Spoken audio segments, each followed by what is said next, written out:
एखाद्या जिल्ह्याचा शहराचा विकास तेव्हाच होतो जेव्हा त्या क्षेत्रातला मनुष्य काम करत असतो. एखाद्या आमदार खासदार जो कोणी पदाधिकारी असेल ज्यावेळेस तो ठाण मांडून मंत्रिमंडळात किंवा नेत्याच्या जवळ जाऊन सांगतो की हे काम करा, त्यावेळेस त्याला त्या ठिकाणी चालना मिळत असते. आपण कमी पडलो तर फक्त राजकीय इच्छाशक्ती.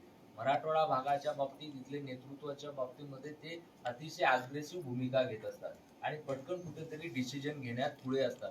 तसं आपल्याकडे नाही. म्हणजे तुम्ही जिल्ह्याचे रहिवासी, पण मला नाही वाटत कधी तुम्ही वाचलं असेल 2010 पासून की एखाद्या आमदाराने डीएमआयसीच्या बाबतीमध्ये विधानसभेत प्रश्न मांडला, एखाद्या खासदाराने कुठलाही का पक्षाचा असेल ना तो, त्यांनी तो प्रश्न मांडला किंवा एखाद्या विषयावर पालकमंत्र्यांची बैठक घेतली. मी एक माहितीचा अधिकार टाकला या संदर्भामध्ये एमआयडीसीच्या अधिकाऱ्यांकडे की या विषयावर कुठल्या राजकीय व्यक्तीने पत्रव्यवहार केला.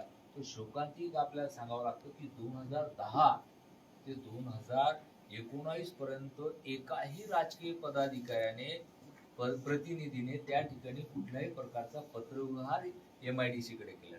साधी माहिती सुद्धा नाही. या विषयावर 2दा कलेक्टर साहेबांनी मीटिंग ठेवली आणि आमंत्रित म्हणून सर्व आमदार खासदारांना बोलवलं. तर शोकांतिक अजून एक बी आमदार आणि खासदार त्या मीटिंगला गेला नाही.